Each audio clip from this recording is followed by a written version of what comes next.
Monsieur le ministre, Monsieur le Président de la Commission, Monsieur le rapporteur, chers collègues, ça fait maintenant plusieurs mois que notre groupe, la France Insoumise, prône une action unilatérale pour mettre fin aux raquettes fiscales qu'organisent les multinationales dites GAFA.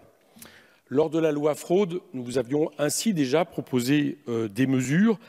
Et à l'époque, Monsieur le ministre, je me rappelle qu'en gros, vous nous avez dit c'est encore trop tôt, mais vous allez voir ce que vous allez voir.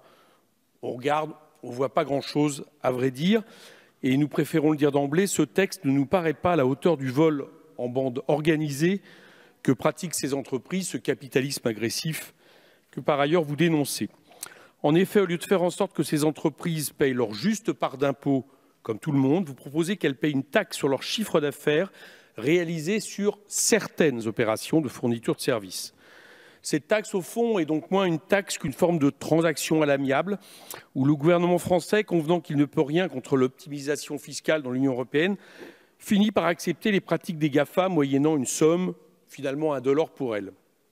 En effet, de quoi parlons-nous? On parle d'une taxe de 3% assise sur le chiffre d'affaires tiré de, je le répète, certaines activités du numérique. Les multinationales comme McDonald's en sont d'office exclues. Quelles sont ces activités concernées? Regardons. La publicité ciblée en ligne, ce qui marchera un peu pour Facebook et Google, mais beaucoup moins pour Apple, Amazon ou encore Microsoft, qui ont des activités majoritairement hors numérique. Et également les activités numériques de mise en relation type Airbnb. Cette taxe est une raquette trouée.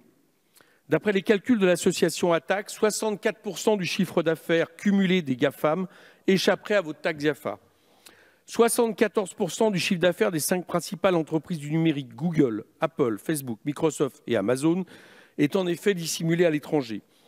Le montant du chiffre d'affaires français délocalisé dans les paradis fiscaux ou les pays dits agressifs fiscalement serait de plus de 9,4 milliards d'euros selon ATTAC. Ils ajoutent que le montant de l'impôt sur les sociétés qu'auraient dû payer les GAFAM si la totalité de leurs bénéfices était bien déclarée en France atteindrait plus de 600 millions d'euros, soit plus de 6 fois le montant que vous allez récupérer avec la taxe que vous nous proposez. Enfin, taxer le chiffre d'affaires ne répond finalement à aucune logique économique. Il faudrait plutôt taxer le bénéfice réellement réalisé en France en obligeant les entreprises à déclarer les bénéfices de leurs filiales pays par pays. Nous avons, de ce point de vue-là, proposé plusieurs amendements inspirés de l'économiste Gabriel Zucman. Si vous ne faites pas ça, vous condamnez finalement la France à courir derrière les multinationales et leurs lobbies. Avec cette taxe, vous faites mine de défendre les PME face aux grosses entreprises, alors qu'en réalité, vous ne faites qu'égratigner les GAFA et que vous laissez de côté beaucoup de grandes entreprises. Au fond, vous faites un peu semblant de vous opposer aux GAFA. Il y a une chose que je ne comprends pas, ou plutôt je crains de le comprendre.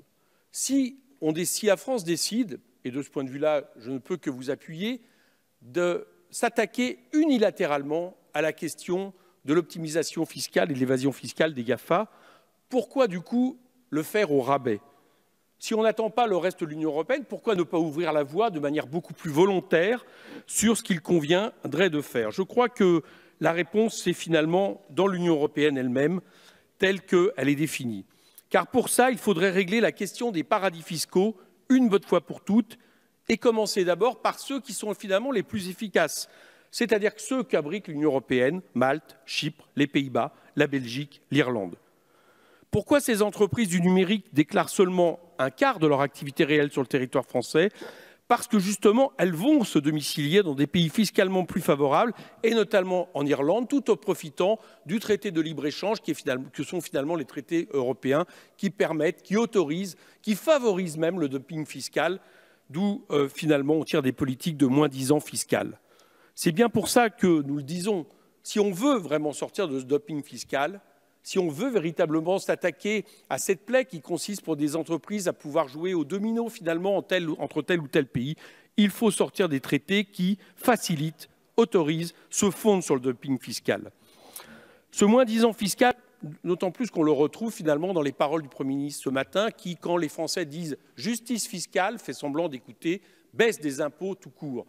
C'est ça la question de fond parce que vous désirez finalement vous aligner sur les autres pays. Le 18 décembre, la nouvelle lecture du PLF, votre majorité a supprimé un article introduit par le Sénat, à l'initiative de la sénatrice Marie-Noëlle Lienemann, qui visait justement à taxer les GAFA sur les bénéfices. Nous tenterons de le reposer lors de ces débats. Et je vous le dis très franchement, selon l'accord ou pas que vous ferez sur cet amendement, qui avait été très majoritaire au Sénat, eh bien, notre vote changera du tout au tout. Merci. Merci, chers collègues.